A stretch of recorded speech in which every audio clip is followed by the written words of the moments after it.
दुसऱ्यांदा विश्वास टाकून पाठवलं।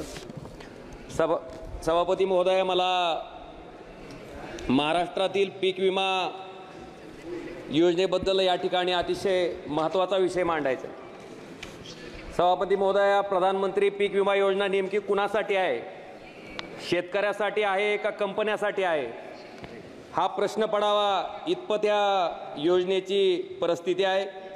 सभापती महोदय, मला आपल्याला आकडेवारीवरून सांगायचं आहे की 2016 ते 2023 ह्याच्या दरम्यान फक्त महाराष्ट्र राज्यामध्ये केंद्र सरकारचा हिस्सा, राज्य सरकारचा हिस्सा आणि शेतकरी हिस्सा असं मिळून जवळपास कंपन्यांना 33,060 कोटी रुपयाचा प्रीमियम त्या ठिकाणी भरला गेला आणि कंपन्यांनी जो क्लेम त्या ठिकाणी शेतकऱ्यांना दिला तो आहे फक्त 23,874 कोटी रुपयाचा।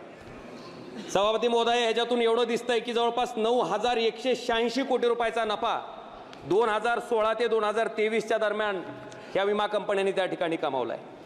सभापती महोदय, माझी आपल्या माध्यमातून केंद्र सरकारला विनंती आहे की कंपन्याचं भलं करण्यापेक्षा आता ह्या योजनेमध्ये बदल करणं किंवा काही धोरणात्मक बदल करणं सरकारला गरजेचं आहे।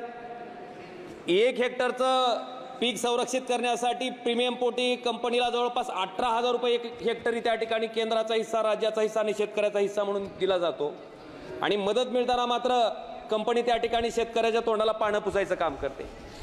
सभापती महोदय, मला अजून एका गोष्टीकडं ह्याच विम्याच्या संदर्भात केंद्र सरकारचं लक्ष वेधायचं आहे।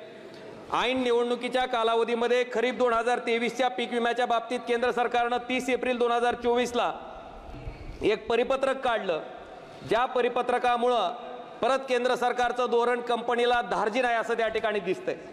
सभापती महोदय, मला आपल्याला सांगायचं, आपल्या माध्यमातून सरकारला सांगायचं की 2023ला खरीप पीक विम्यासाठी धाराशिव जिल्ह्यातील 7,53,382 शेतकऱ्यांनी त्या ठिकाणी विमा उतरवला।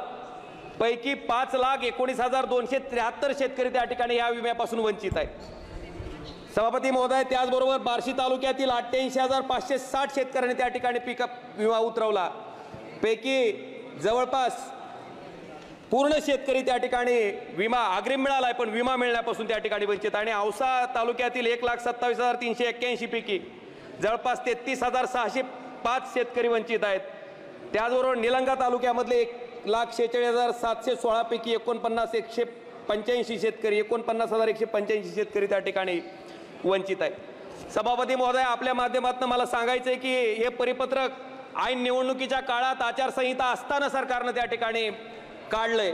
हे परिपत्रक जाचक आहे, ज्याच्यामुळे पीक विमा त्या ठिकाणी शेतकऱ्याला मिळण्यापासून अडचण येते आणि हे परिपत्रक रद्द करावं असं मी माननीय भारत सरकारच्या कृषी मंत्री महोदयांना 1 जुलै 2007 रोजी वैयक्तिक पत्राद्वारे मी त्या ठिकाणी मागणी केली आहे। माझी आपल्या माध्यमातून केंद्र सरकारला विनंती आहे की ह्या पीक विमा योजनेच्या बाबतीत केंद्र सरकारनं फेरविचार करावा।